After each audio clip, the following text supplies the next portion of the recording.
बिना किसी देरी के बस थोड़ा सा समय, चूंकि आज एक हमारा दूसरा कार्यक्रम भी है, वो भी महत्वपूर्ण है और ये तो बहुत ही महत्वपूर्ण है चूंकि परिवार का कार्यक्रम है।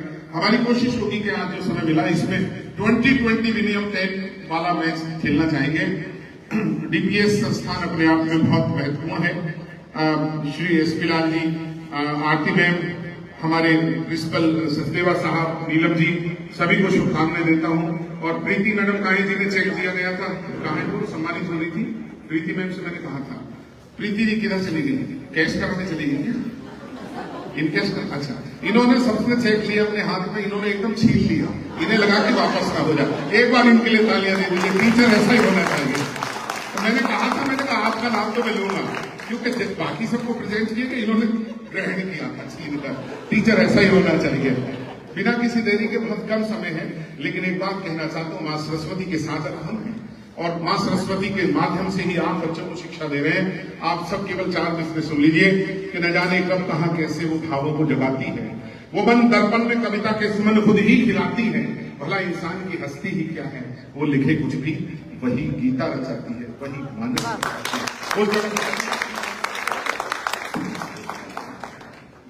दिख रहे हो? जी जी हाँ, बस आप दिख रहे चाहिए। परिचय देता हूं कवियों का। ग्रेट इंडियन लाफ्टर चैंपियनशिप और शेखर सुमन जी का कॉमेडी सर्कस सोनी चैनल, यदि किसी की स्मृति में हो तो हेमंत पांडे ने वो फाइनल जीता था। तालियां दे दीजिए। कानपुर का बड़ा कवि। और अगले महीने कपिल शर्मा शो में हेमंत पांडे को देखेंगे आप। और उससे भी बड़ी बात ये हुई कि बड़ा सीरियल मिला है उनको लिखने के लिए कॉमेडी का सोनी पर। तो थोड़ी तालियां हमारे प्रांगण में, वो पहली बार आए हेमंत पांडे। और ये टीचर्स के बहुत प्रिय थे, बहुत ही प्रिय थे। क्लास में कभी जाया नहीं करते थे। मुझे याद है गणित के टीचर कहा जिन्हें सम्मानित किया गया, सर आप तो बहुत ही बढ़िया हो सर। इनके भी गणित के टीचर बहुत बढ़िया थे। इन्हें समझाते समझाते हार गए, सारे फार्मूले बताए, सब हार गए। लेकिन एक दिन उसने कहा चलो आओ मैं नए तरीके से सिखाता हूँ। बोले हाँ जी बताओ। बोले बता 3 में से 3 गए, कितने बचे? बोला जी पता नहीं। बोले यार साधारण सी बात है। बोला नहीं पता नहीं। बोले अच्छा ये मान के तेरे पास 3 भंडूरे हैं, मैंने 3 भंडूरे वापस ले ली तो तेरे पास क्या बचा? बोला जी छोले बचे। आप समझ लीजिए ये ऐसे विद्यार्थी रहेंगे। और उनके बराबर में जो ये दाढ़ी हल्की सी रखे हुए हैं, मूंछ रखे हुए हैं, चश्मा लगाते हैं, हास्यवंत का एक ऐसा अनूठा कवि, इसे पूरी दुनिया में लोकप्रियता मिली। अमेरिका की शायद 63-64 यात्राएं की। यश भारतीय सम्मान देश में सबसे प्रतिष्ठित सम्मान गिना जाता है। 15 लाख रुपए की राशि मिलती है उत्तर प्रदेश शासन द्वारा। राशि के लिहाज से इस देश में उससे बड़ा कोई सम्मान नहीं है। वो मिला लगभग 12 साल पहले सर्वेश अस्थाना को। सर्वेश अस्थाना जी को राज्य मंत्री का दर्जा प्राप्त है आजकल उत्तर प्रदेश शासन में। लेकिन इस सबसे बढ़कर जो मैं उनका परिचय देना चाहता हूं जब कभी बात आती है, तो ये बच्चों के लिए खिलौने नाम की एक संस्था इन्होंने रजिस्टर कराई है। और बच्चों के लिए पूरे वर्ष भर लखनऊ में ये खिलौने इकट्ठे करते हैं, बुक्स इकट्ठे करते हैं। और जिनको पास किताबें नहीं है, जिनके पास हंसी नहीं है, जिनके पास बड़े नहीं है, उनको पूरा महीना उनके लिए कैंपेन करते रहते हैं अपने बच्चों के साथ में। मैं ये चाहता हूं जिसके हृदय में बच्चों के लिए अपार स्नेह हो, आपकी तालियां अतिरिक्त मिले। मैं दिनेश रघुवंशी, हम तीनों अपने आप में सब जगह घूमते हैं, पूरी दुनिया में जाते हैं। आजकल नेताजी लपेटे शो आता है हमारा न्यूज 18 पर, शायद आप में से कोई देखता भी हो। मैं और हेमंत पांडे उसमें रेगुलर आते हैं। कल का परसों का शो देखिएगा हमने किस तरह से नेताओं को लपेटा। कोशिश करते हैं, कल शूट हुआ था, परसों 2 दिन बाद आएगा। हम उसमें आते हैं। हेमंत पांडे पिछले 4 साल से आते हैं, मैं 2 साल से आ रहा हूँ। उसको भी जरूर देखिए, व्यंग की बात होती है बिना किसी देरी के, क्योंकि आज समय की अपनी सीमाएं, हमें एक जगह पहुंचना है। लाल साहब से वो हमारा तय हो चुका है। लेकिन बस मैं ये कहना चाहता हूं आपसे, मुस्कुराती जिंदगानी चाहिए, जिंदगी में एक रवानी चाहिए। सारी दुनिया अपनी हो जाती है, बस एक उसकी मेहरबानी चाहिए। आप दिल खोलकर आशीर्वाद दीजिए। बहुत छोटा सा कैप्सूल है लाफ्टर का, जोरदार ताली।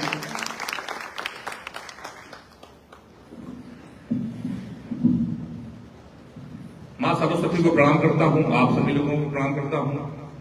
डीपीएस के इस बड़ी संस्थान में जो आपने मुझे अवसर दिया है, इसके लिए मैं आपका आभारी हूं। आदरणीय दिनेश रघुवंशी जी और डॉक्टर सर्वेश अस्थाना जी, ये देश के बड़े कवि तो ही हैं, साथ में मेरे अध्यापक भी हैं। मैंने जो भी कुछ सीखा है अभी तक इन बड़े कवियों से सीखा है। एक बार इनके सम्मान में भी आप तालियां बजा दीजिए। 10-15 मिनट आपसे मैं बीच रहूंगा। कानपुर से चल के आया हूं, मैं बहुत संकोची हूं, बार बार आपसे नहीं कह सकता हूं कि आप तालियां बजाइए। कानपुर में एक स्कूल में सर मैं पढ़ाता हूं। मैं इतना संकोची हूं कि रोज स्कूल भी अपने नहीं जा पाता हूं। तो इसलिए मैं बार बार आपसे नहीं कह पाऊंगा, आप तालियां आएंगे तो अच्छा लगेगा। मैं जिस स्कूल में पढ़ाता हूँ वहाँ के बच्चे बहुत होशियार हैं। हमने अपने स्कूल के बच्चे से पूछा, हमने कहा बेटा ये बताओ 1 किलो रुई और 1 किलो लोहा दोनों में भारी क्या होगा? तो उसने कहा मास्टर साहब लोहा भारी होगा। मैंने कहा बेवकूफ, मैं जब तुमसे कह रहा हूँ कि 1 किलो रुई 1 किलो लोहा, जब दोनों 1 किलो है, रुई भी 1 किलो है, लोहा भी 1 किलो है, तो लोहा कैसे भारी होगा? उसका जवाब सुनिएगा। उसने कहा मास्टर साहब आप हमको 1 किलो रुई फेंक के मारिए, हम आपको लोहा फेंक के मारते हैं। क्या बात है, लेकिन तालियां नहीं आ रही हैं आपकी। तालियां आगे जाके हमने सर दूसरा क्वेश्चन पूछा, हमने कहा हिंदुस्तान में सबसे तेज उड़ने वाले पंछी का क्या नाम है? उसने जवाब दिया हाथी। हमने खड़े हो जाओ तुम्हारे पिताजी क्या करते हैं? उसने कहा योगी जी के बुलडोजर चलाते हैं। हमने कहा बैठ जाओ, हाथी सही जवाब। बहुत अच्छे। बड़े होशियार के साथ आपको अध्यापक हैं, अध्यापकों का कभी मजाक नहीं उड़ाना चाहिए। मैं तो खुद अध्यापक रहा हूँ, मुझे भी एक बार सम्मानित किया गया जिस दिन मैंने विद्यालय छोड़ा था। तो हमारे प्रिंसिपल ने कहा कि आज से बच्चों का भविष्य बन गया है, तुम आज से जा रहे हो। और टीचरों का कभी भी सब मजाक नहीं उड़ाना चाहिए। मुझे तो घटना याद आ रही है, एक बार एक वकील ने एक अध्यापक को एक कुआं बेच दिया, कुआं।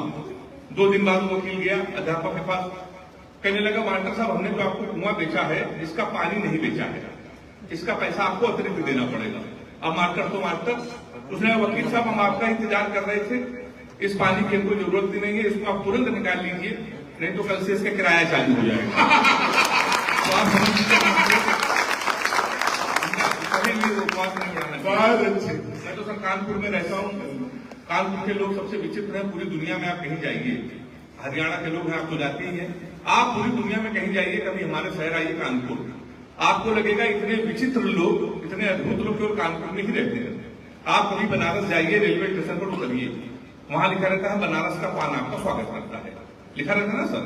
आगरा जाइए, वहां उतरिए, वहां लिखा रहता है आगरा का पेठा आपका स्वागत करता है, जूता भी। हमारे कानपुर आइए, रेलवे स्टेशन पर उतरिए, वहां लिखा रहता है रूपाली चप्पल आपका स्वागत करता है। मैं उसी कानपुर से आया हूँ, अभी सर के आशीर्वाद से मैं लाफ्टर शो की जब शूटिंग कर रहा था सोनी चैनल में, वहां से आया तो मेरी घड़ी खराब थी।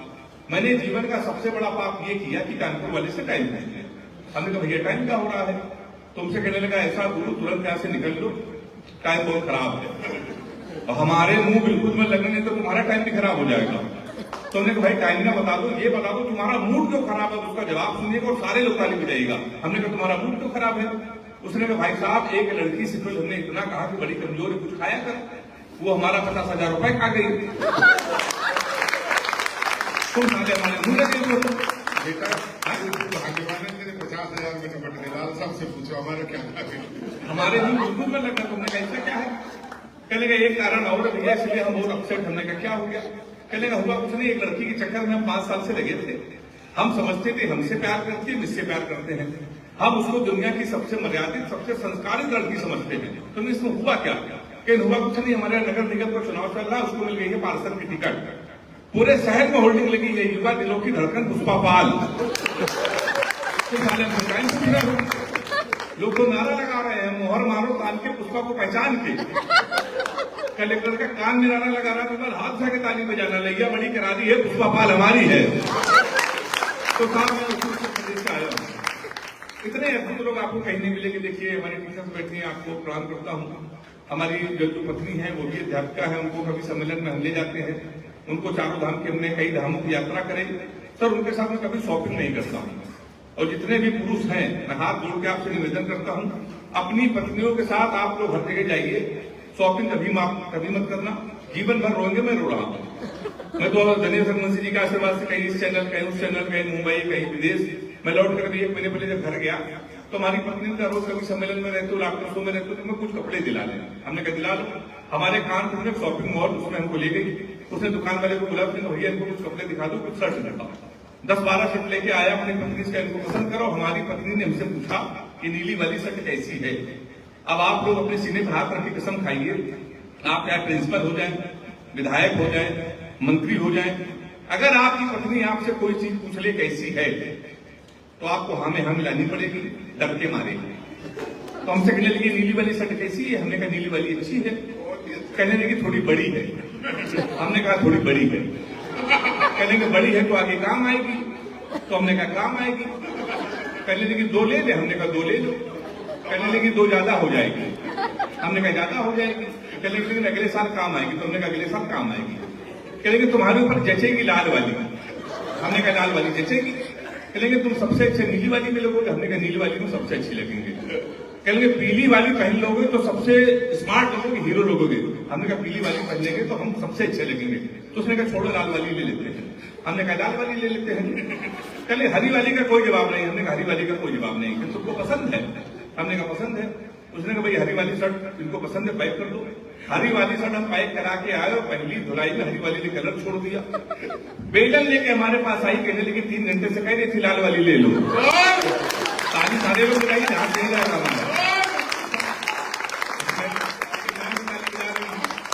तो हमारे साथ अक्सर ये होता ही रहता है। तो मैं उस उत्तर प्रदेश का पूरा करने वाला हूँ, इसलिए पत्नियों से हम लोग डर के मारे झूठ बोलते हैं। अच्छा कुछ लोग हरिश्चंद्र ने कभी झूठ नहीं बोला सर, दुनिया में केवल एक ऐसे ही महापुरुष रहे हैं जिन्होंने अपनी पत्नी से कभी झूठ नहीं बोला। उसका कारण आपको मालूम है? उनकी पत्नी ने कभी भी 3 बातें उनसे नहीं पूछी, मैं कैसी लग रही हूँ, फोन किसका था, कहां से आ रहे हो। तो ये 3 बातें आप नहीं पूछेंगे। मैं उत्तर प्रदेश से रहने वाला हूँ, तो सर बताया करते हैं, मैं तो जहां से मैं आता हूँ उस उत्तर प्रदेश से मुख्यमंत्री जी योगी जी हैं। किसी चक्कर में हमने कभी किसी लड़की से मोहब्बत नहीं की।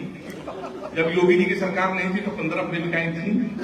योगी जी मुख्यमंत्री बन गए, हमने सबसे राखी बंधवा लिया, क्योंकि उत्तर प्रदेश में सबसे ज्यादा अगर कटाई किसी को हुई तो प्यार करने वालों को थी। तो दिनेश रघुवंशी जी हमारे संरक्षक कहते हैं प्यार मोहब्बत से दूर क्यों रहते हो। तो मैंने इनको बताया, हमने कहा सर लड़कियों की एक बीमारी है, किसी लड़की को गौर से देख लो तो कहेंगी देखो कैसे कुत्ते की तरह देख रहा है, ना देखो तो कहेंगी कुत्ता देख भी नहीं रहा है। काफी जोरदार पे जाइए।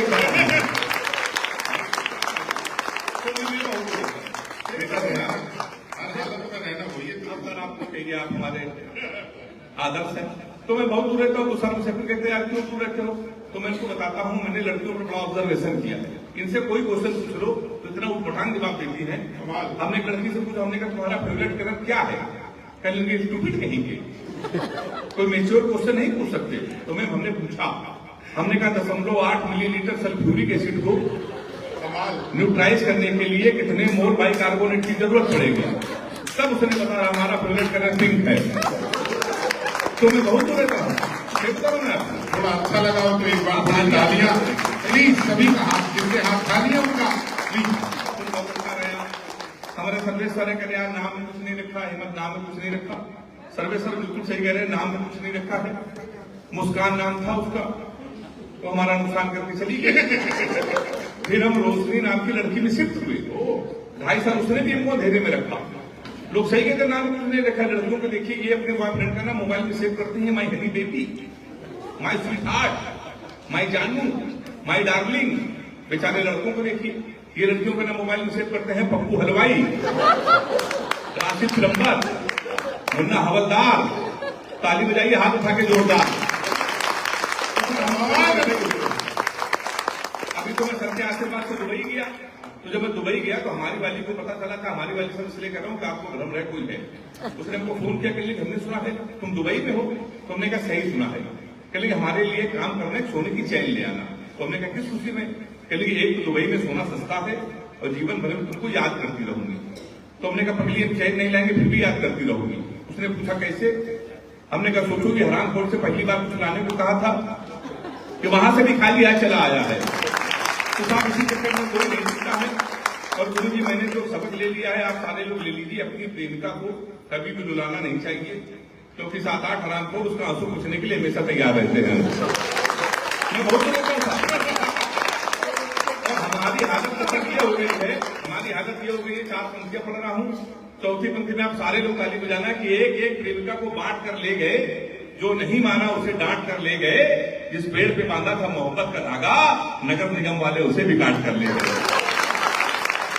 हमारे साथ अक्सर ही होता रहता है। हम लोग हाथ में भी हम लोगों को सम्मान देकर पूरे देश में होता है, पूरे देश में इज्जत होती है। आपने भी सम्मान किया। हमारी असली इज्जत हमारे घर पे क्या होती है, पत्नियों की नजर में कभी हम लोग अपने आप में भले कुछ भी हो जाए, पत्नी बिल्कुल इज्जत नहीं करती, बड़ा हल्के में लेती है। अंतिम मेरी कविता है, तालियों के साथ मुझे विदा कर देंगे तो मुझे अच्छा लगेगा। महंगाई से परेशान होकर मेरी माँ मेरी पत्नी से बोली, चावल 30 में नमक 20 में इस महंगाई में घर कैसे चलाऊंगी और 70 रुपए लीटर से तो मैं कैसे चलाऊंगी। इस पर मेरी पत्नी मेरी माँ से बोली, माँ मैं इस महंगाई में भी पलूंगी, आपका बेटा कभी है, मैं जीवन भर जलूंगी। क्योंकि ये दिन भर कुछ ना कुछ गुनगुनाते हैं, कब हर समय कविताएं सुनाते हैं। ये सोचते हैं कि इनकी पत्नी इनकी कविता को मरती है, और सच तो ये है कि इनकी एक एक पंक्ति कैरोसिन का काम करती है। बहुत ही अच्छे, बहुत अच्छे। इनके चक्कर में तो सहेलियां तक घर में नहीं आती, और जब साल 2 साल में घर वालों के फोन आते हैं तो हाल चाल की जगह कविताएं सुनाते हैं। छोटा भाई एक कविता सुनने के 100 रुपए लेता है, बड़ा भाई चुप रहने के लिए 500 देता है। अगल बगल वाले आजकल सदमे में रहते हैं, पड़ोसी मुझे पागल की पत्नी कहते हैं। तो हे प्रभु मेरे पति को अपने पास बुला लो, ये ऊपर उठना चाहते हैं इनको ऊपर उठा लो, कविता खत्म हो गया, ताली बजा सकते हैं। अंतिम 4 पंक्तियां देखिए, हम लोग उत्तर प्रदेश के लोग हैं, हमारे अगर अचानक पैसा आ जाए, हरियाणा के लोग आपको अगर आपके पास बहुत सारा पैसा आ जाए तो बच्चों के लिए आप लोग लैपटॉप लेके आते हैं, उनका भविष्य बनाते हैं। हमारे उत्तर प्रदेश में बहुत पैसा आ जाए तो पिता के बच्चों के लिए राइफल लेके आते हैं, तो वो करता है फॉर्चूनर, और फॉर्चूनर के पीछे लिखता है यदुवंशी ब्राह्मण क्षत्रिय, इससे जात पात को बढ़ावा मिलता है। योगी जी ने कहा कि ये सब बिल्कुल नहीं चलेगा, मैंने उस पर भी 4 पंक्तियां लिखी। अंतिम पंक्ति आपको हास्य भी हो गया है, व्यंग्य भी हो गया, तो तालियों के साथ मुझे विदा करना। मैंने लिखा कि ना ही पंडित लिखा था ना ही चौहान लिखा था, उस पे तो मेरे प्यार की पहचान लिखा था, फिर भी यूपी पुलिस ने मेरा ही चालान कर दिया, जबकि मेरी गाड़ी पे केवल मेरी जान लिखा था। बहुत आज ये बहुत छोटी सी प्रस्तुति है। ये मानिए कि अमूमन इतने समय में तो स्टार्ट होता है हेमंत पांडे, लेकिन कमिटमेंट होता है। मैं इसीलिए चूंकि आज डीपीएस में ही दूसरा कार्यक्रम भी है, आप लोगों से अनुमति भी चाहेंगे, लेकिन ये प्रस्तुति यदि आपकी आशाओं के अनुकूल थी, बल्कि उससे बेहतर थी, तो अपनी तालियों से मेरे हेमंत पांडे को बताइए जरूर। और लाल साहब भविष्य में बड़ा कार्यक्रम हम करेंगे, आज भी बड़ा ही है, तो उस दिन भी हेमंत पांडे जी को हम जरूर बुलाएंगे। तो मैं वो पहले से ही तैयार बैठे हैं, मतलब बिल्कुल लग रहा है कि उड़ जाएगा।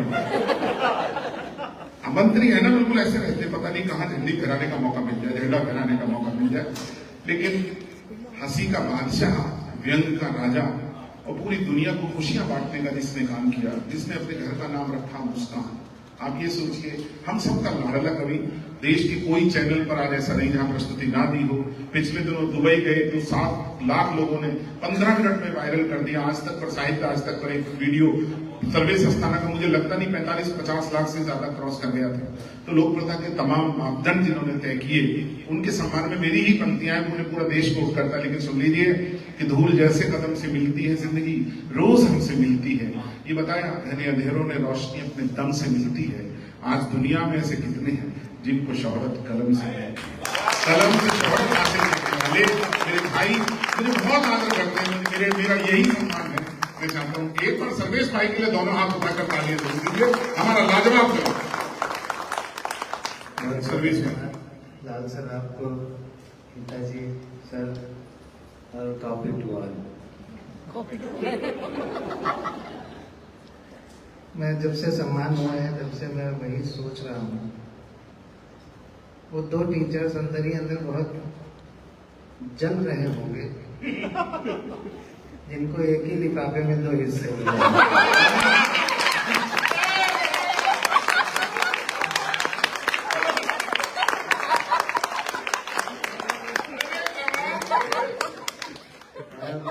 लाल साहब ने ताली मिला दी है, इससे सिद्ध हो रहा है कि एक लिफाफा और मिलेगा। ये पहला कभी है जैसे कोई लिफाफा नहीं मिला फिर भी हंसा रहा है। समय बिल्कुल नहीं है, और ये भी कहने के लिए समय नहीं है कि समय नहीं है। बहुत अच्छा लग रहा है मुझे। मैं बहुत डीपीएस में लखनऊ में बोर्ड तो देखता रहा हूँ, लेकिन किसी भी डीपीएस में मैं पहली बार घुसा हूँ, और इतने खूबसूरत डीपीएस होते हैं ये मुझे आज पता चला।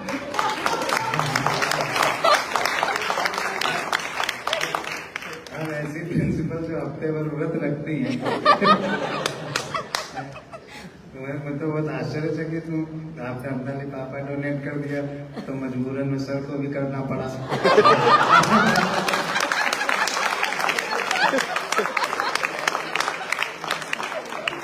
लेकिन ये बहुत बढ़िया है, आप जैसे लोग अब मिलते नहीं हैं, अच्छा, वो आपके स्कूल के टीचर हंस रहे हैं कि अच्छा, एक और क्यूरियोसिटी मेरे अंदर बहुत ज्यादा है, इस पर भी ताली बजा देना। इस लिफाफे में है कितना?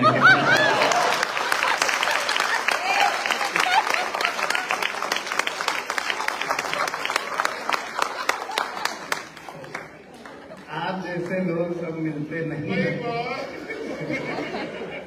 अच्छा, मैंने बोल दिया है, जबकि मन में सबके यही है। अभी सम्मेलन में कई बार ना सर ऐसे ही होता, तो ऐसे ही मिलता है। तो जैसे ही लिफाफा मिलता है, आयोजक कहीं भी हो, लेकिन सारे कभी 2 मिनट बाद बाथरूम में मिलते हैं, बोले मैं जरा हो गया है, सारे वही खोल रहे होते हैं। तो एक बार तालियां बजाइए, हम सब एक से जी। आप जैसे लोग अब मिलते नहीं हैं, इस महक के फूल अब खिलते नहीं हैं। आप चाहते तो यहाँ पर किसी हीरो को बुला सकते थे, किसी हीरोइन को बुला सकते थे, अनूप जलोटा का कार्यक्रम करा सकते थे, लेकिन इतने कम पैसे में यही हो सकता है।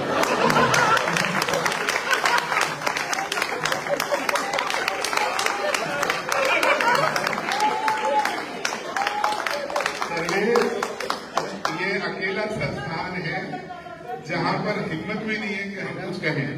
ये तो लीजिए, मैं नेता हूँ, कोई सच थोड़ी बोल रहा हूँ।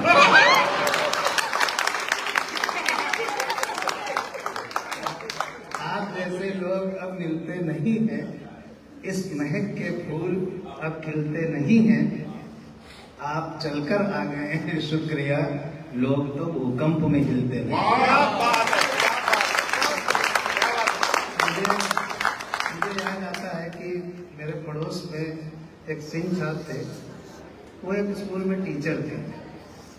तो वो पढ़ा रहे थे, ये मैंने खुद नहीं देखा था, ये मेरे पिताजी बता रहे थे, क्योंकि मेरे पिताजी भी टीचर थे।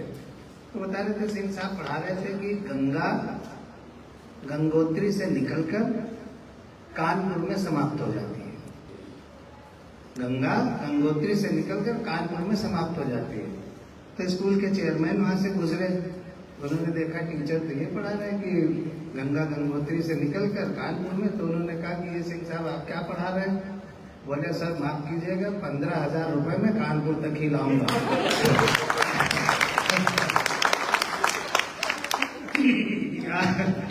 बहुत अच्छा लग रहा है, इतने टीचर्स एक साथ मैंने कभी नहीं देखे। अच्छा, मैं भगवान कसम सच कह रहा हूँ, झूठ आज तक नहीं बोला, कभी झूठ बोला ही नहीं। नहीं तो नेता था उस समय, अब तो कभी नहीं। तो कभी इतने टीचर्स एक साथ नहीं देखे। मेरे पिताजी चाहते थे कि मैं टीचर हूँ, बिकॉज ही वॉज टीचर, अंग्रेजी के टीचर थे। उन्होंने बड़ी कोशिश की हमको कि हम टीचर बने। मेरा किसी भी स्कूल में सिलेक्शन नहीं हुआ। पिताजी बहुत नाराज, बोले इसने नाक कटवा दिया, अध्यापक बनाना चाहते थे, ये नहीं बन पाया, इसको घर से निकाल दो। हमारे पिताजी लोग डायरेक्ट कुछ नहीं कहा करते थे, अम्मा के थ्रू आते थे कहने। तो मदर आई, बोले तुम्हारे बाबूजी बहुत नाराज हैं, कह रहे तुम टीचर नहीं बन पाए हो और तुम घर से निकल जाओ, कल से दिखाई न पड़ना।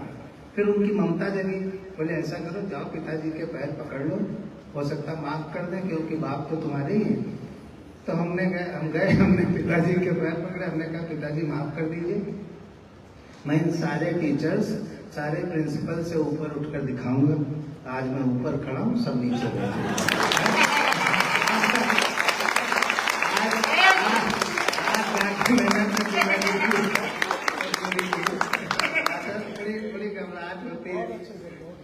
बड़ी घबराहट होती है, मैं अपनी स्थिति बिल्कुल जंगल के बंदर जैसी महसूस कर रहा हूँ।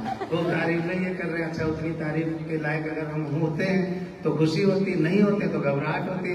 मुझे बहुत घबराहट हो रही है, मैं अपने आप को जंगल के बंदर जैसा महसूस कर रहा हूँ। क्या था, शेर जंगल का राजा था, जब देखो तब शेर राजा, जिधर नजर जाए तो शेर ही राजा।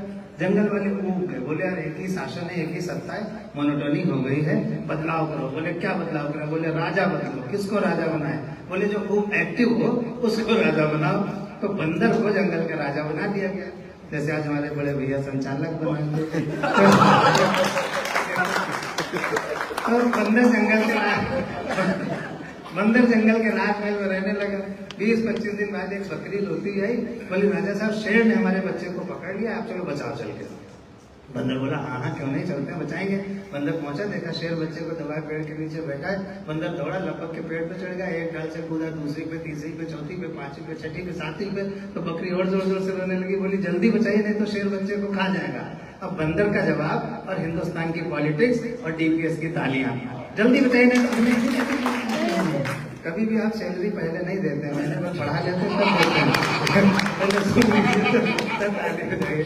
जल्दी बताएंगे तो शेर बच्चे को खा जाएगा, तो नहीं खा जाएगा। तो बंदर बोला देखो बकरी, तुम्हारा बच्चा बचे या न बचे, हमारी भागदौड़ में कोई कमी हो तो बताओ।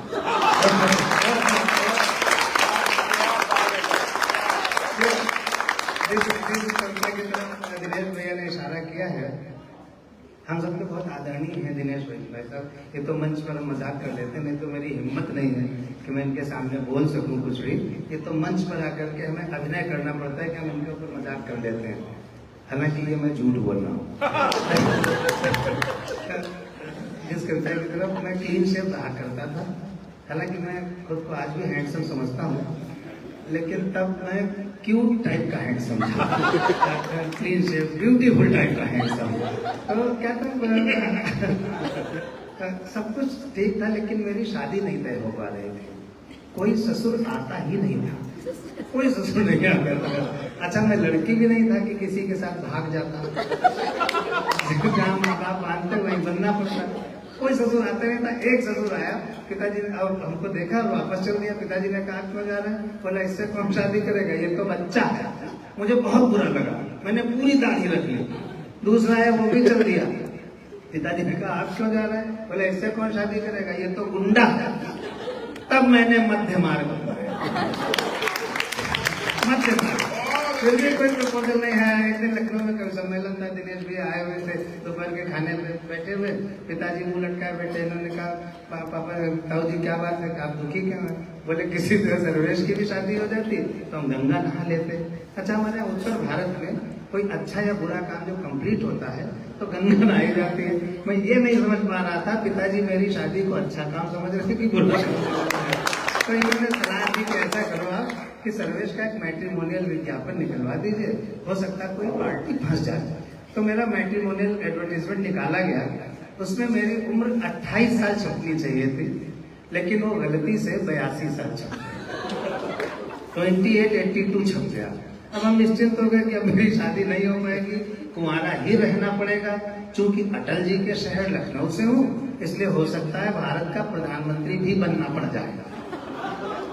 लेकिन मेरे लिए प्रपोजल्स आए 70 साल वाली का, भगवान का झूठ नहीं बोला, मेरे पास प्रपोजल्स रखे हुए, आप आके कभी भी चेक कर सकते हैं।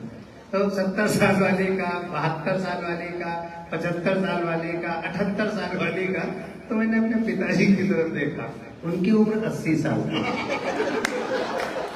हमने मनी मन उनसे पूछा पिताजी ये विज्ञापन आपने मेरे लिए निकलवाया कि खुद अपने लिए निकलवाया? वहीं से ये कविता बनी थी। एक बार पूरी तारीफ है, इस कविता ने वास्तव में मुझे बहुत आगे बढ़ाया। इन्होंने बताया कि सर्वेश 65 देशों में गए हैं, थोड़ा गलत बोला इन्होंने, मैं 70 देशों में गया हूँ। इस पर आप लोग ताली बजाते हैं। और 71वें देश में मेरा हवाई जहाज लैंड करने ही वाला कि हेमंत पांडे ने जगा दिया, बोले दद्दा उठो पलवल आ गया।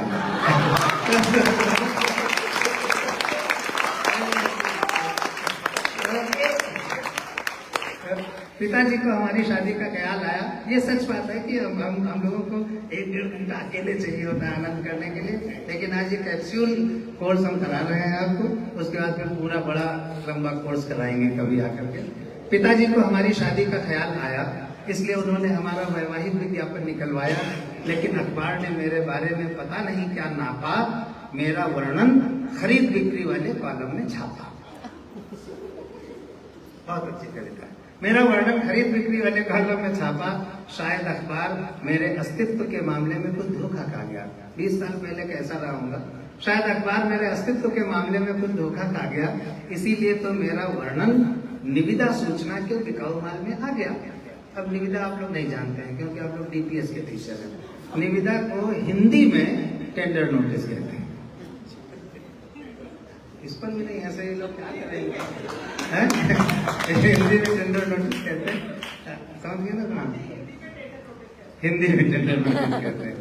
तो मेरा करना पड़ेगा, दोबारा टेंडर निकाल देते हैं।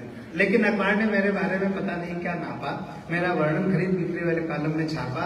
शायद अखबार मेरे अस्तित्व पर कुछ धोखा खा गया, इसीलिए मेरा वर्णन टेंडर नोटिस के बिकाऊ माल में आ गया। अब मुझे खरीदने के लिए टेंडर्स आने लगे, अब मुझे खरीदने के लिए टेंडर्स आने लगे, अपने अपने जोर आजमाने लगे। अब मुझे खरीदने के लिए टेंडर्स आने लगे, अपने अपने जोर आजमाने लगे। एक में था माल कितना पुराना है, जो खरीदते उसकी जानकारी ले सकते हैं। एक में था माल कितना पुराना है, दूसरे में था क्या जहां है जैसा है वहीं से उठाना है, where it is as it is. दूसरे में था क्या जहां है जैसा है वहीं से उठाना है। तीसरा पूछ रहा था मशीनरी की क्या कंडीशन है। और चौथे में थोड़ा सब लोग आगे लगाइएगा। तीसरा पूछ रहा था मशीनरी की क्या कंडीशन है, और चौथा जानना चाह रहा था क्या एक बार ट्रायल करने की परमिशन है। पिताजी को लगा मामला तो संगीन होता जा रहा है, पिताजी को लगा मामला तो संगीन होता जा रहा है। अच्छा खासा नौकरीशुदा विवाहियों की बेटा, लगता है बिगड़ी हुई मशीन होता जा रहा है। फिर मेरी लास्ट में शादी हुई तो मेरे बड़े साले साहब मुझे देखने आए, देख के गए। फिर हमारे जो फादर इन लॉ थे वो प्रोफेसर थे केमिस्ट्री के, वो बहुत सीधे सज्जन थे। हमारे साले साहब जाकर कह रहे पापा लड़का तो अच्छा है, नौकरी भी यूनाइटेड नेशंस में करता है, उस टाइम में वही कर रहा था, और तनख्वाह भी अच्छी है, लेकिन कवि है। तो मेरे सीधे साधे ससुर जी ने बहुत मासूमियत से कहा कोई बात नहीं, एक आध कमी तो सब में होती है। चौथा पूछ रहा था क्या एक बार ट्रायल करने की परमिशन है। पिताजी को लगा मामला तो संगीन होता जा रहा है। अच्छा खासा नौकरीशुदा विवाहियों की बेटा, लगता है बिगड़ी हुई मशीन होता जा रहा है। इसलिए पिताजी ने अखबार को उसकी गलती के मामले में कंप्लेंट दर्ज कराई। अखबार ने भूल सुधार की और अगले दिन मेरे बारे में सूचना किराए के लिए थाली में आई। अगले दिन मेरे बारे में सूचना किराए के लिए थाली में आई। कई किराएदार आए, कुछ तो साथ में एडवांस तक लाए। ये कविता जो कहना चाहती है वो अध्यापकों के सामने इसलिए मैं सुना रहा हूँ कि आप लोग इस कविता का जो एक्चुअल जो थीम है उसके प्रति आप काम कर सकते हैं, बच्चों को उसके प्रति जागरूक कर सकते हैं। अगले दिन मेरे बारे में सूचना किराए के लिए खाली में आई। कई किराएदार आए, कुछ तो साथ में एडवांस तक लाए। भैया सुनिए, कई किराएदार आए, कुछ तो साथ में एडवांस तक लाए। एक किराएदार से पिताजी ने पूछा महोदय कौन है आप। एक किराएदार से पिताजी ने पूछा महोदय कौन है आप। वो बोला पढ़ी लिखी जवान बेटी का गरीब बाप। वो बोला पढ़ी लिखी जवान बेटी का गरीब बाप। आपने सूचना निकाली है कि आपका नौकरीशुदा विवाहियों के बेटा किराए के लिए खाली है। हालांकि मैं आपको मुंह मांगी रकम कभी नहीं दे पाऊंगा, लेकिन वादा करता हूं कि अपना घर द्वार बेचकर कम से कम 1-2 साल के लिए किराए पर अवश्य दे दूंगा। आप मुझे हताश मत कीजिएगा, इस गरीब बेटी के बात को निराश मत कीजिएगा। अब पोएट्री टर्न लेना चाहती है, रियल पोएट्री की तरफ बढ़ रही है। आप मुझे हताश मत कीजिएगा, इस गरीब बेटी के बात को निराश मत कीजिएगा, क्योंकि इससे मेरा कल्याण हो जाएगा। भले 1-2 साल के लिए ही सही, पर एक निर्धन बेटी को सुहाग तो मिल जाएगा। भले 1-2 साल के लिए ही सही, पर एक निर्धन बेटी को सुहाग तो मिल जाएगा। और मेरी समझदार बेटी आपका पूरा किराया अदा कर जाएगी। और मेरी समझदार बेटी आपका पूरा किराया अदा कर जाएगी, और आपका इशारा पाते ही किसी न किसी वजह से मर जाएगी। और आपका इशारा पाते ही किसी न किसी वजह से मर जाएगी। तब आप किराया बढ़ा दीजिएगा, अपने बेटे को दूसरी जगह उठा दीजिएगा। तब आप किराया बढ़ा दीजिएगा, अपने बेटे को दूसरी जगह उठा दीजिएगा। क्योंकि अब ये जो 2 पंक्तियां मैं कहूंगा इसमें आपका समर्थन चाहिए। अगर ठीक लगे कि सच कह रहा है तो बताइएगा तालियों से। तब आप किराया बढ़ा दीजिएगा, अपने बेटे को दूसरी जगह उठा दीजिएगा। क्योंकि दहेज के मौसम में आजकल ऐसे भी दिन आने लगे हैं कि माँ बाप अपने विवाहियों के बेटों को किराए पर उठाने लगे।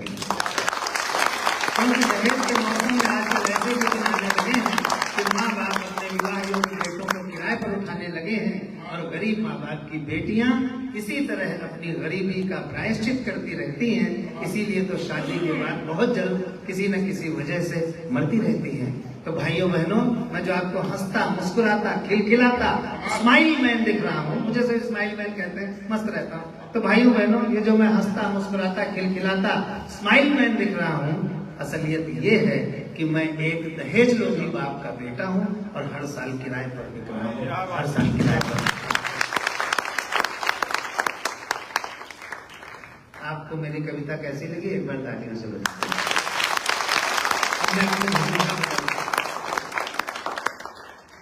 थोड़ा मुस्कुरा लीजिएगा। अभी अपने पास 20 मिनट है, आपको अच्छा ठीक है। अच्छा तो चलिए, अब मैं एक घटना आपको बताता हूँ। मैं लखनऊ यूनिवर्सिटी में पढ़ता था, जहाँ से हमारी एक प्रिंसिपल मैम भी पढ़ी हुई है। मैं इनसे थोड़ा 10-12 साल पहले पढ़ता था। मैं यूनिवर्सिटी के बाहर खड़ा था, हल्का सा छात्र नेता था मैं, बिल्कुल सच्ची घटना, भगवान कसम सच्ची घटना, झूठ आज तक नहीं बोला। मैं खड़ा था बाहर, तो दो लोग भागते हुए जा रहे हैं। एक भाग रहा है, दूसरा दौड़ा रहा है, अबे रुक। लखनऊ में ऐसे बोला जाता, अबे रुक। तो हम लोग चुप, हमने लपक के आगे वाले को पकड़ लिया। तब तक पीछे वाला आ गया। हमने कहा क्या बात हुई? तो पीछे वाला बोला कि ये कवि है। हमने कहा तो? बोला मैं भी कवि हूँ। हमने कहा तो फिर इसे गाली क्यों दे रहे हो, लड़ क्यों रहे हो? बोला ये अपनी सुना गया, मेरी नहीं सुन रहा है। तो मैं चाहता हूँ कि जो पीछे से दौड़ा रहे थे हमारे बड़े भाई दिनेश रघुवंशी जी, जिन्होंने माँ पर 10,000 कविताएं लिखी है, जिस टॉपिक पर, जिन्होंने पिता पर बहुत लिखा है, जिन्होंने राष्ट्रभक्ति पर बहुत लिखा है। मुझे लगता है कि एक कंप्लीट पोएट जो होना चाहिए, जिसके भीतर कंप्लीट इंसानियत भी होती है, वो दिनेश रघुवंशी बन करके इस दुनिया में आता है। 2000 तालियां दिनेश।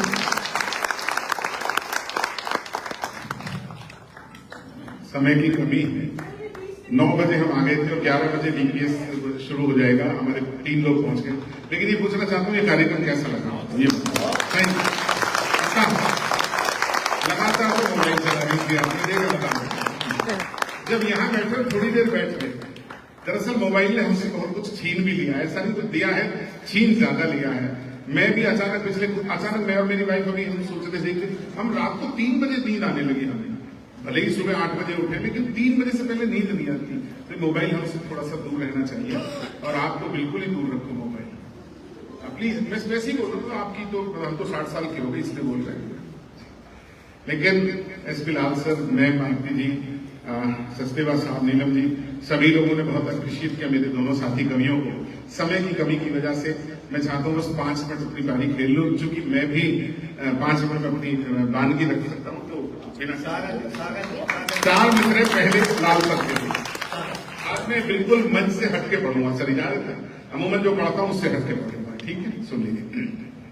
दरअसल आपने जब उद्बोधन दिया तो मेरी पलकें भीग रही थी। तो ये भैया पूछने लगे क्या हुआ। मैंने कहा ये वो रिश्ता है जो परिभाषित नहीं किया जा सकता।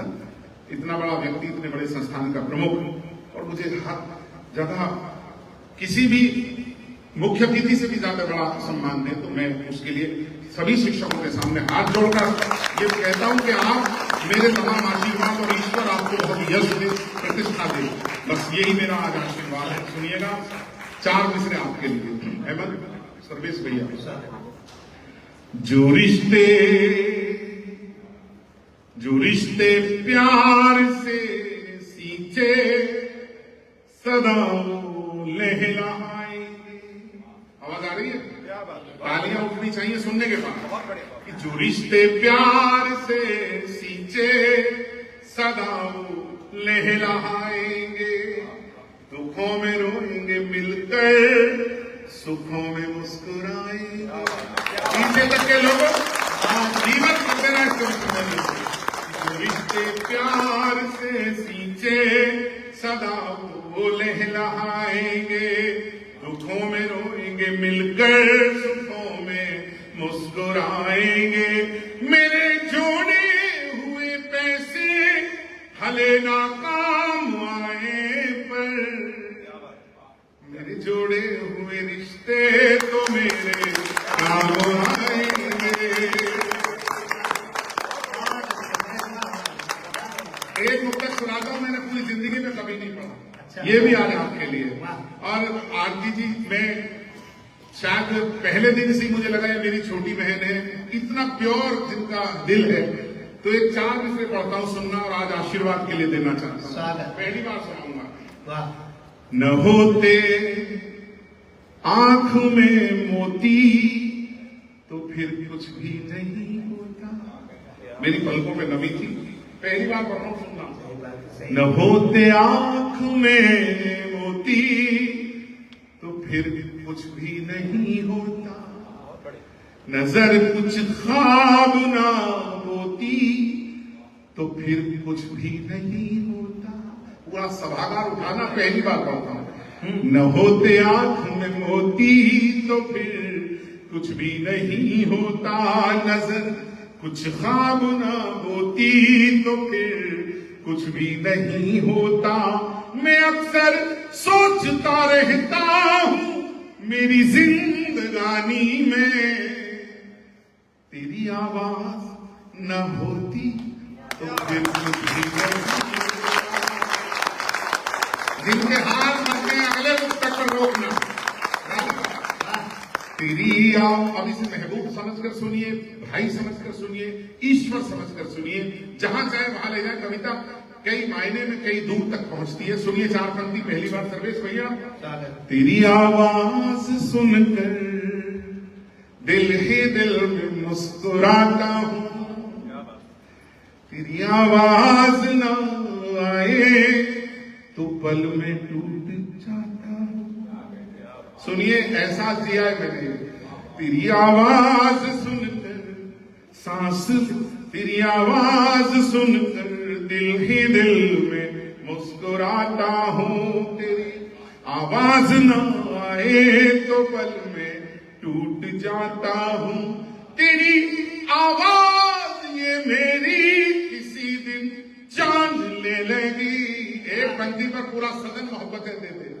तेरी आवाज ये मेरी किसी दिन जान ले लेगी, तेरी आवाज सुनकर सांस लेना भूल जाता हूं। मैं सभी बड़े प्रिंसिपल, सभी टीचर, सभी लोग अच्छे बैठे हैं। मेरी जिंदगी में लाल किला पहली बार पढ़ने गया, 35 साल पहले की बात बता दूं। पहली बार, चूंकि अध्यापक हूं, आज कहना चाहता हूं सर्वेश आपकी मौजूदगी में, जब मैं कविता पढ़कर बैठा, मैंने गीत लिखा था, सन्नाटे हो तब सुन लेना बातें हैं अनमोल, बोला हल्के हो जाते हैं प्यार के मीठे बोल। तो देश का एक बहुत बड़ा कवि, उसने मुझे कविता सम्मेलन के तुरंत बाद में पीछे ले जाकर कहा, बेटा तुम गाना मत। मैं क्यों? बोले ना, तुम्हारी आवाज गाने के लिए नहीं बनी। आप यकीन करना, मैंने 10 साल तक नहीं गाया। मैं आज इसलिए बोल रहा हूं, जब आज ये देश कहता है कि सबसे अच्छा गाने वालों में मैं भी हूं, तो मुझे लगता है किसी बच्चे में यदि कोई कमी हो ना, तो कमी मत बताना, उसे कहना बेटा ऐसे बेहतर कर। आज बोल रहा हूं ये बात सर, ये बैठा मैंने पहली बार सुना इस बच्चे को, मुझे याद नहीं तारीख कौन सी थी। मैंने सर्वेश भैया को फोन किया, उसका नंबर चाहिए। मैं अगले दिन विदेश की टीम बना रहा था, मैं जानता भी नहीं था कौन। मैंने इसको 18 में जैसे ही सुना, सर्वेश भैया को कहा उसका नंबर दीजिए। इस बच्चे को मैं तुरंत पहली विदेश यात्रा पर 3 देशों में लेकर गया। मैं अब तक कम से कम 200 कवियों को, जिनका कोई बड़ा नहीं है, मैं उन्हें ले जाता हूं, विदेश यात्राएं कराता हूं, मेरा फर्ज है। और वो 25 साल की तपस्या है, 35 साल की तपस्या है, आज हिंदुस्तान में अहम नहीं है मुझे, लेकिन मैं ये मान के चलता हूँ ईश्वर मां सरस्वती ने जितना मुझे दिया, मैं अकेला आदमी देश में जो रोज कविताएं लिख रहा हूँ, और मुझे कुछ नहीं। बस ये चाहता हूँ एक टीचर के रूप में, प्लीज हाथ जोड़कर अपील करता हूँ कि किसी खामियों को दूर करना। एक अच्छा अध्यापक, अच्छा मित्र वही है। वहां पर इतना लिखा है, 2 मुक्तक सुना देता हूँ। इस वर्ष माँ चली गई मेरी मुझे छोड़कर, तो मैं ज्यादा नहीं पढ़ सकूंगा, लेकिन टीचर भी माँ है। सुन लीजिए एक बड़ा मुक्तक सभी टीचर्स के लिए, माँ क्या है और टीचर क्या है, इसमें दोनों समाहित हैं। आशीर्वाद देना नीलम जी, आशीर्वाद देना बहन, आशीर्वाद देना आपकी। सुनना, बला भला मुझ तक नहीं आती, उसे वो मोड़ देती है। भला मुझ तक नहीं आती, उसे वो मोड़ देती है। मेरी चिंताओं के घेरों को पल में तोड़ देती है। बताना, भरी दुनिया में केवल मौत दुआ है सिर्फ तेरी जो, भरी दुनिया में केवल मौत दुआ है सिर्फ तेरी जो, मेरी टूटी हुई हिम्मत पल में छोड़ देती है। उठाइए पूरा हाथ और बढ़ाइए।